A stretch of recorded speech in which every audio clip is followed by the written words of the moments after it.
There is a word in this verse that the writer was careful to include, and most people reading it in a hurry leave it out. And leaving it out turns a piece of wisdom into an insult. The word is loves. Because the verse does not say that pleasure makes you poor. It does not say that enjoying good things is a mistake, or that comfort is a sin, or that the person who likes nice things has done something wrong. Read carelessly. That is what people hear, a stern old warning against enjoying yourself. And that reading is not just harsh. It is wrong, and the wrongness is right there in the verb the writer chose. Whoever loves pleasure will be a poor man.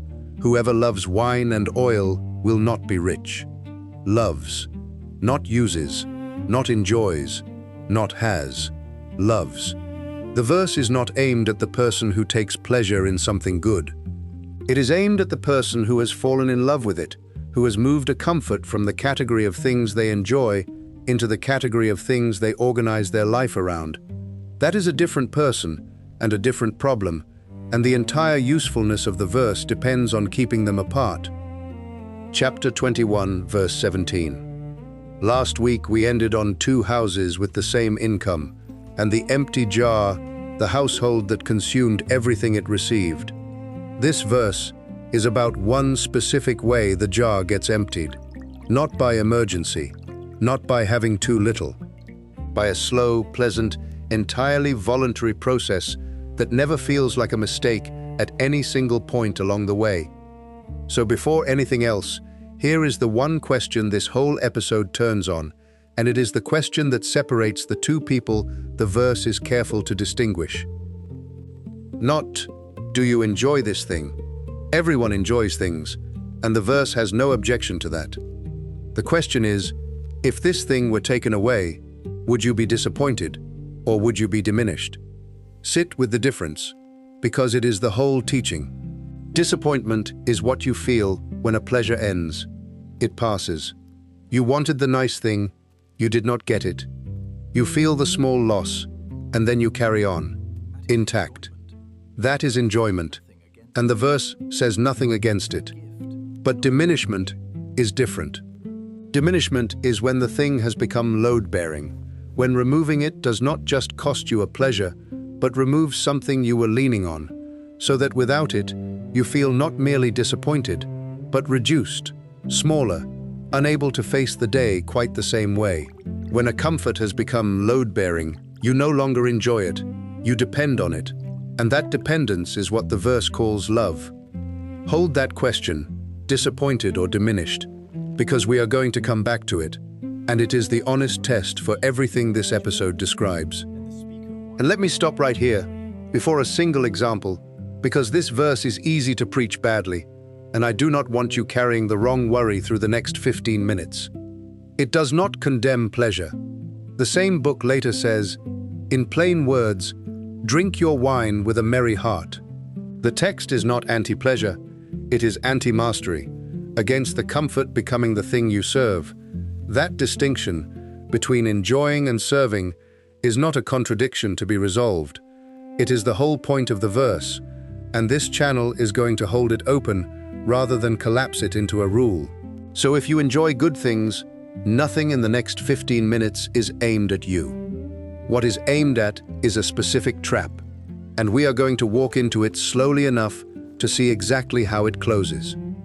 Now, why wine and oil? Because the verse does not warn against pleasure in the abstract.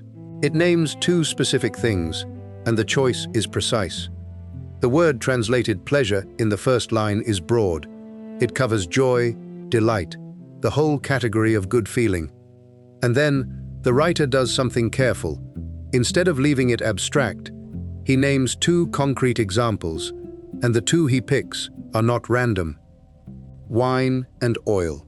To understand why those 2, you have to see what they meant in the world the verse came from. Because in that world, they were not simply nice things. They were the markers of a rising standard of living. Let me build that world, because it is the key to the whole verse. In ancient Israel, the base of the diet and the base of life was simple, bread and water, and the ordinary labor of getting enough of both. That was survival. and for a great many households, survival was most of what there was. Grain to make bread, water to drink, the daily work of securing them. Wine and oil sat one layer above that base. They were not the food of survival. They were the first additions a household made when it had a little more than it strictly needed. Wine was celebration, hospitality, the marker of a table that could afford more than water. Oil, olive oil, was richness in cooking, fuel for lamps that let the day run longer, something to anoint the skin, a sign of care and comfort and a little abundance. Together, wine and oil were the two things that said, "This household has moved past bare survival. It has margin, and it is spending some of that margin on living well, rather than just living." That is why the pairing is so precise. Bread and water are need. Wine and oil are the first tier of want, the earliest, most natural place that new money goes. They are what a rising household reaches for the moment it can. Which means when the verse says, "Whoever loves wine and oil will not be rich," it is not picking on two arbitrary luxuries. It is naming the exact things a person acquires as their standard of living rises, and pointing at what happens when the love of that rising standard becomes the thing driving the household. And it is worth knowing, briefly, that this held at every scale of that society, which sharpens the point rather than softening it. In ancient Israel, wine and oil were the universal shape of surplus turned into comfort, from the poorest household to the throne. They were what you acquired when you had more than you needed.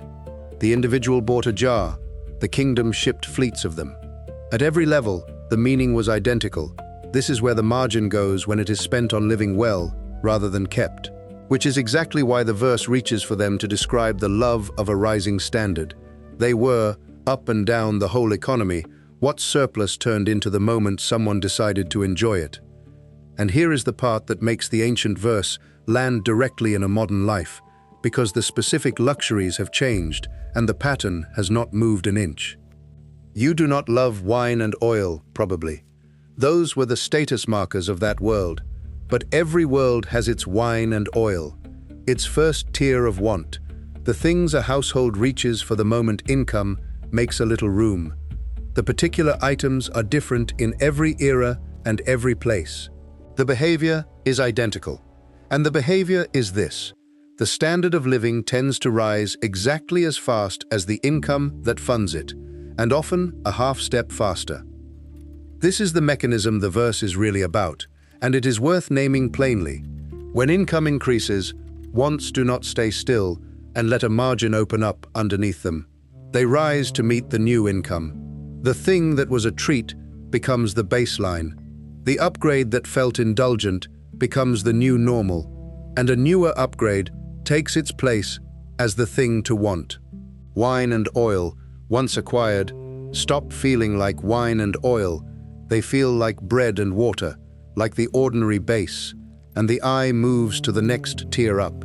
And so the margin that the raise should have created never appears, because the standard of living rose to absorb every bit of it. That is how a household can earn more every year for a decade and end each year exactly where it started, not through disaster, not through a single bad decision, but through 1,000 small, reasonable elevations of the ordinary. Each one felt like nothing. Each one was defensible. And together they kept the jar empty the entire way up.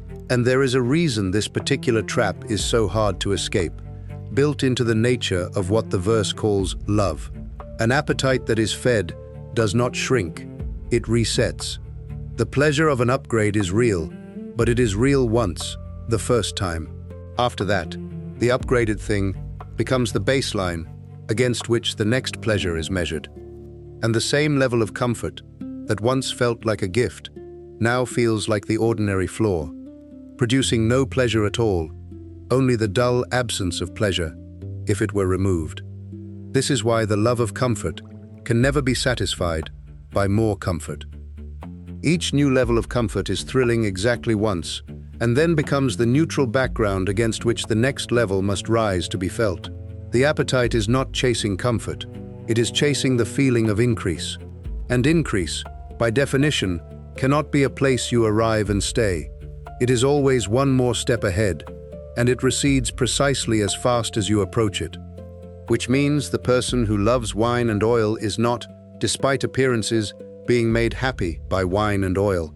They are being kept in motion by them, always slightly short of the satisfaction the next acquisition seems to promise, because the satisfaction was never in the acquisition.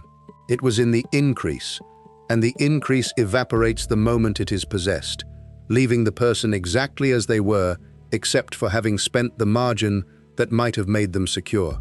That is the deep reason the verse says, "The lover of these things will not be rich." It is not a punishment attached to pleasure. It is the arithmetic of an appetite that spends everything chasing a feeling that consumption structurally cannot hold. This is the same insatiability that the book of Ecclesiastes will later put at the center of everything. The eye not satisfied with seeing, the lover of money never satisfied with money. It is one of the deepest observations in the whole corpus, and it starts here, quietly, in a verse about two ordinary luxuries. The wine and oil are small. What they reveal about the shape of human wanting is not. Now connect it back to the word the verse was careful to include, because this is where enjoyment and love finally separate cleanly. Enjoying the rising standard is not the problem. A household that earns more and lives a little better is doing something the corpus nowhere condemns. We will get to that, because the same book that wrote this verse is emphatic about it. The problem is loving it, letting the rising standard become the thing you organize around, the thing whose loss would diminish you, so that every increase in income is automatically, unquestioningly, converted into an increase in consumption, with no pause and no choice. The person who loves wine and oil does not decide, each time, whether to elevate the standard. The elevation is automatic, because the love has made it feel like need, and a want that has been promoted to a need can no longer be declined, which is exactly why it keeps the person poor.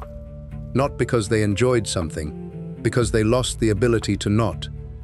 Which brings the principle down to whatever your own wine and oil happens to be. The verse is not against the pleasure, it is against the pleasure setting the terms. That is the line. Enjoy the thing. Have the wine, use the oil, live a little better when you can. The verse hands you all of that freely. What it warns against is the moment the thing stops being something you choose and becomes something you serve. The moment the standard of living is driving and you are following it wherever it climbs, converting every gain into a higher baseline you can no longer imagine living below. That is when the pleasure has become the master. And a master, the earlier verses in this series would say, is exactly what turns a free person into a servant. Now we come back to the promise made earlier, that the tension in this text is real, and that this channel would rather show it to you than hide it. Because there genuinely is one. The same collection that wrote "Whoever loves wine will not be rich" also says, and in Ecclesiastes, under the same traditional author, that there is nothing better for a person than to eat and drink and find enjoyment in their work, and that this is from the hand of God. It calls the enjoyment of one's labor a gift. It tells the reader to eat their bread with joy and drink their wine with a merry heart. The wine this verse warns against loving is the same wine the wider corpus explicitly blesses the enjoyment of. Read as rules, those two lines collide. One forbids what the other commands. But they are not rules, they are wisdom literature, descriptions of how life actually works, and read that way they do not collide at all. They draw a line. Enjoy the wine, yes, without reservation, with a merry heart, as a gift. Love the wine, organize your life around it, let the appetite for it drive you, and it will quietly empty your jar. Same wine. The difference is entirely in the verb, which is why the writer chose the verb so carefully, and why this channel is going to leave the tension standing, rather than flatten it into a single tidy rule that loses half the truth. And there is one more thing the verse does not do, and it is the reason for the whole careful tone of this episode. It does not shame the person who wants nice things. Wanting comfort is not a character flaw. The desire for a better standard of living is one of the most ordinary and human things there is, and the verse never sneers at it. It is not written from above by someone who has transcended the wanting, looking down at people who still feel it. It is written level by someone who understands the pull completely and is simply pointing out where the pull leads if you follow it without ever pausing to choose. That is not judgment. That is a warning offered as a courtesy from one person who feels the appetite to another. So here is this week's task, and it fits the verse exactly. Find your own wine and oil, not Solomon's, yours. The thing in your life that started as a treat and has quietly become a baseline. The upgrade you would now feel deprived without. The convenience that used to feel indulgent and now feels like the floor. Everyone has at least one, usually several, and they are almost invisible precisely because they have been promoted to feeling like need. For 1 week, do not cut it. Do not judge it. Just name it. And watch for the moment the verse is about. The moment you can feel that it has moved from nice to have to can't imagine going without. And then ask the question this whole episode turned on. If this were taken away, would I be disappointed or would I be diminished? Disappointed is fine. Disappointed is enjoyment. Diminished is the verse's warning, arriving in your own life, in your own wine and oil. And there is a simple way to find these things, because they hide well. The ones that have become load-bearing are almost never the things you would list if someone asked what your luxuries are. Those you still notice, which means you still enjoy them rather than depend on them. The dangerous ones are invisible precisely because they have finished becoming baseline. So do not look for what feels like a treat. Look for the opposite. Look for the things you would be faintly embarrassed to discover you had come to need. The small daily comfort you no longer register as a comfort at all. The convenience that has stopped feeling like convenience and started feeling like the minimum a life requires. The upgrade so thoroughly absorbed that going back to the previous version now feels not like losing a luxury, but like a hardship, an imposition, a step down into something beneath you. That last feeling, the sense that returning to how you lived 3 years ago would be a hardship rather than simply a change, is the clearest signal the verse gives you. Because it usually was not a hardship 3 years ago, it was just your life, and it was fine. If a former normal now reads as deprivation, something has been quietly promoted from want to need while you were not watching, and that promotion is the exact thing the verse is pointing at. Not the comfort, the promotion of the comfort into a need you never consciously agreed to. There is nothing to cut this week. There is only something to see, because you cannot choose about a thing you have stopped noticing you are serving, and the seeing has to come first. For any real decision about restructuring what your household spends on comfort, the pause still means bringing in someone who can see your actual situation. A principle this book has its own verse for, and its own episode ahead. Wine and oil, 2 specific luxuries, named on purpose, because they were the exact things a rising household reached for first. Yours have different names, the pattern has none. So the question for the comments, and it has an action attached. Look at your monthly expenses right now, the actual list. Find the one line that used to be a treat and is now just the baseline. The takeout place you order from without thinking about it. The subscription tier you upgraded to and forgot you upgraded. The coffee that stopped being a ritual and became a reflex. Then comment the specific name of it, not takeout, the place, not streaming, which one, which tier. Because the moment you name it, it cannot hide behind, that's just normal anymore. And naming it is not the same as cutting it. You might keep every bit of it, but you will have seen it, which is the one thing the appetite depends on you never doing, and your specific answer might be the exact one that makes someone else suddenly recognize their own. Tell us. We read them. You have probably noticed this channel keeps refusing the easy sermon, the one that would tell you pleasure is the enemy, or that enjoying your life is a failure of character. We keep drawing the line the text actually draws, which is finer and more honest than the one people expect. If that is the version of this subject you have been looking for, subscribe. Because next week we look at the jar that gets filled without anyone working for it at all. Money that falls out of the sky. An inheritance that came too early. A windfall. A gift. A sum nobody had to earn. It should make a person rich. The text says it usually does the opposite, and, as always, it explains why, without blaming anyone for having received it. The jar this week was emptied slowly, by love. Next week's was filled all at once, by luck, and emptied just as fast. Two opposite ways to end up with nothing. That is where we go next.